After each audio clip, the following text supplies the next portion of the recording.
잠깐만요. 자, 다시 한번 내려볼게요.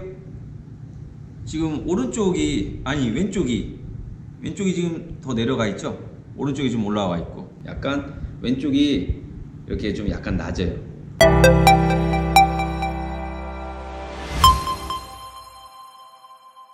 네, 오늘 주제는 벤치프레스를 할 때 한쪽이 기우는 분들이 계시거든요. 그런 분들을 위해서 좀 뭐 여러 가지 원인이 있겠지만은 그 중에 좀 일반적인 패턴을 선생님께 한번 여쭤보기 위해서 또 기수 선생님께 왔습니다. 벤치프레스를 이렇게 하다가 어깨가 아픈 경우도 종종 있으시죠? 네. 네. 어깨가 아프다는 얘기는 힘을 못 준다는 얘기랑 똑같아요. 통증이 있으면 저희가 힘을 쓰지를 못하거든요. 네. 그런 것들이 해결이 되지 않고 누적이 되게 되면 어깨는 불안정해지거든요.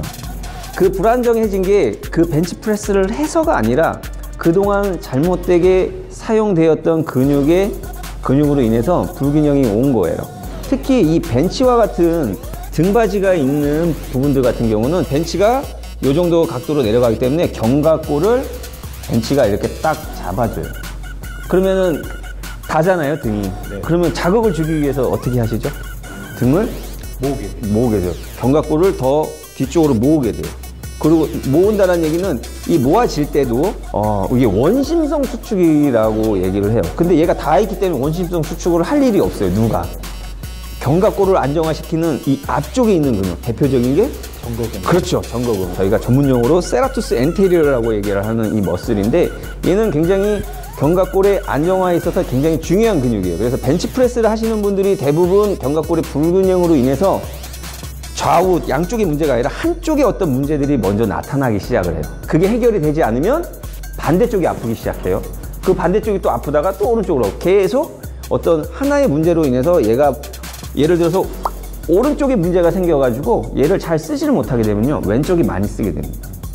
그러면 누가 일을 더 많이 했죠? 얘는 일을 못했고 얘는 왼쪽은 일을 많이 했으니까. 네, 왼쪽이... 그렇죠. 그럼 왼쪽이 아픈 거예요.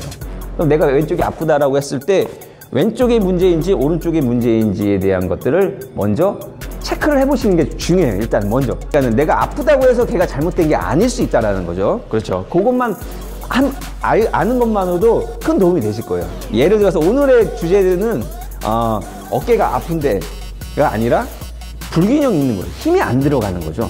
그래서 한쪽으로 이렇게 치우치는 이런 현상에 대해서 얘기를 하는 건데, 아까 영상에서 보셨듯이 벤치를 했을 때 이렇게 몸이 기우는 현상들 같은 경우는 전거근의 어떤 기능이 떨어졌다라고 저희가 볼 수가 있는 거예요.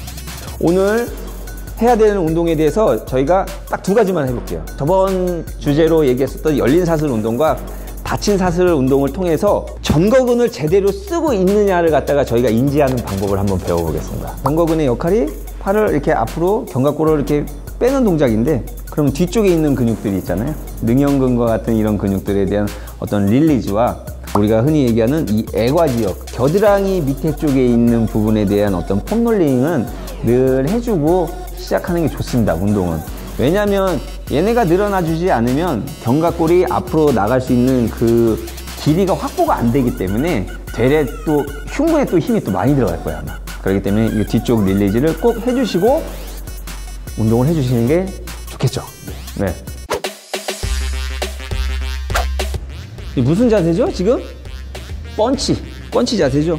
대부분 흉근을 쓰는 운동도 요 패턴이 들어가요. 팔을 이렇게 뻗을 때도 흉근을 쓰지 않고 전거근만 쓰고도 이런 동작들이 어느 정도 나와줘야 돼. 큰 힘을 쓸 때는 같이 써줘야 되지만 대흉근을 쓰기 위한 받침대 역할을 해주는 거예요. 그러니까 밑받침의 역할을 해줘야지 고정점이 잘 좋아야지 힘을 쓰거든요. 그래서 전거근을 쓰기 위해서는 제가 한번 다시 내려가 볼게요. 자, 그러면 힘 빼보세요. 가슴 말랑말랑하게, 더 말랑말랑하게. 그렇죠. 스스로 가슴 근육이 말랑말랑한지를 한번 체크를 한번 해봅니다. 이 상태에서 살짝 올려볼게요. 살짝. 가슴에 힘이 들어오나요? 안 들어가요. 오케이. 자, 다시 한번 올려볼까요? 좀 더 올려볼게요. 가슴에 힘이 들어오나요? 조금 들어가요. 조금 들어요. 자, 요렇게.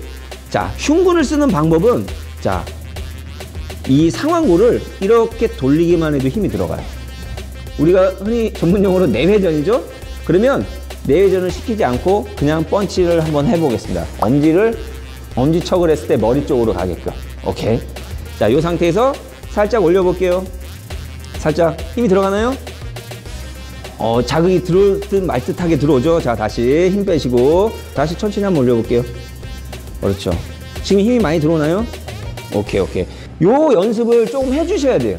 요 동작을 취했을 때 가슴 근육이 좀 덜 쓰고 전거근이 쓴다라고 생각을 하시면 돼요. 저희가 그렇다고 전거근이 뭐 불뚝불뚝 나오는 그런 근육이 아니기 때문에 안정한 머슬이기 때문에 그렇게 나오진 않습니다. 저희가 코어 운동할 때 플랭크를 할 때 등이 이렇게 둥그렇게 말리는 이유가 흉근을 많이 써서 그러거든요. 등이 둥그렇게 굽어져 버려요. 네.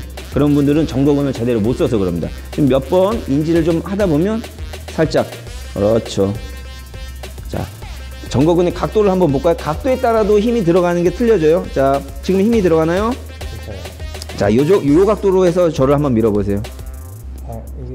훨씬 더? 오케이. 좀 더 올려볼게요. 한번 올려볼게요. 힘이 잘 들어가나요? 가슴에 힘이 안 들어가죠.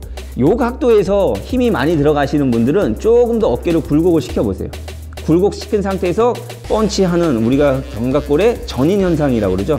전인을 만들어 보는 거예요. 그랬을 때 힘이 들어가는지 안 들어가는지 위치를 일단 찾으시고, 자, 우리가 가장 많이 쓰는 이 밴드죠, 밴드. 자, 밴드를 이용해서 한번 다시 살짝, 이제는 저항이 생겼죠.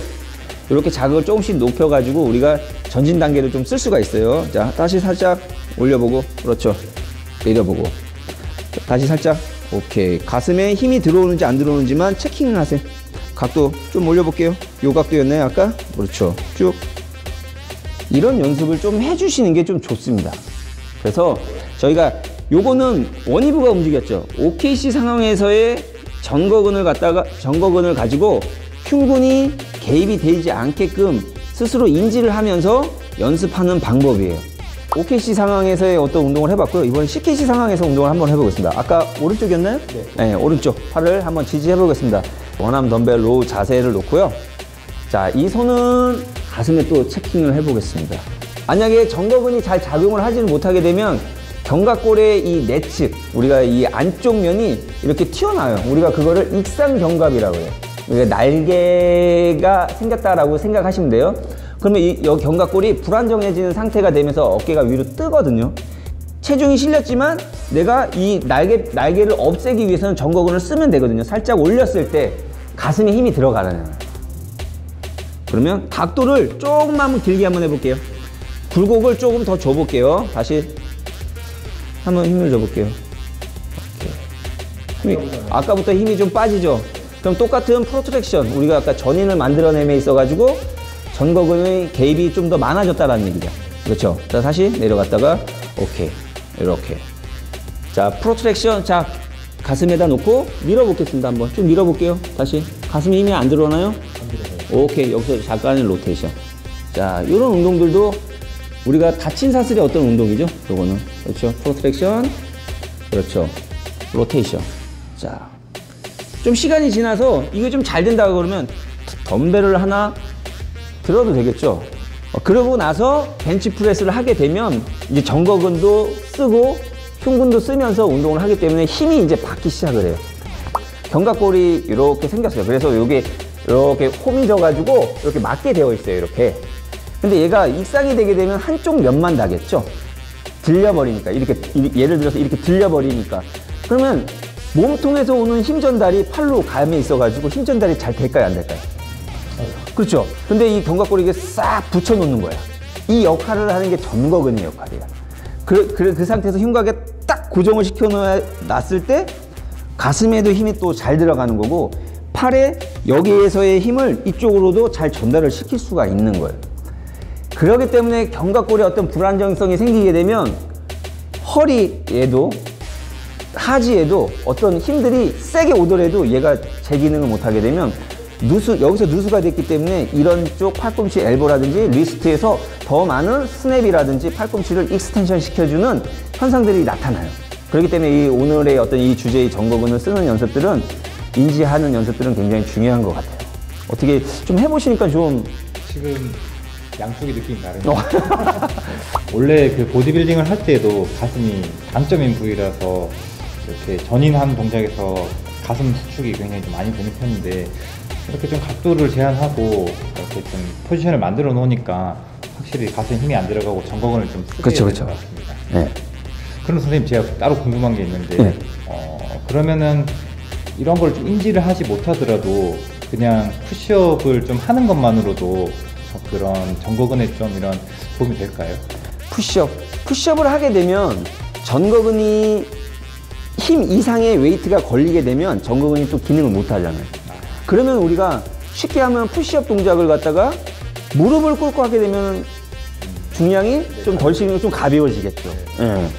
그리고 아니면 누군가 뒤에서 밴드 같은 거라든지 밴드를 잡고 가슴 쪽에 걸어주고 푸시업 할 때 살짝 잡아당겨주게 되면 그런 것도 도움이 되고, 누가 잡아줄 사람이 없으면 스미스 머신과 같은 곳에 각도 조절을 한 다음에 대각선으로 45도 기울여서 팔굽혀펴기를 해도 되고, 또 좋은 방법은 푸시업 플러스가 있어요. 더 밀 때 가슴에 힘이 들어가지 않게끔 연습을 하고 인지를 해주게 되면 나중에 통합 운동이라고 하는 푸시업이라는 이런 동작을 하고 벤치프레스와 같은 이런 동작을 할 때 전거근이 사용되어질 수 있다라는 거죠. 예. 하게 되더라도 좀 전거근이 쓰일 수 있도록 강도 조절이 필수겠네요. 그렇죠, 그렇죠, 그렇죠. 자, 오늘 그 벤치프레스를 할 때 기우는 것 때문에 스트레스를 엄청 받는 분들이 종종 이렇게 연락이 오고 하시거든요. 또 제가 레슨을 할 때도 많이 보고, 그래서 이런 부분이 뭐 여러 가지 원인이 있겠지만은 대체적으로 이런 전거근의 어떤 그 부재로 이런 현상이 일어나는 것 같습니다.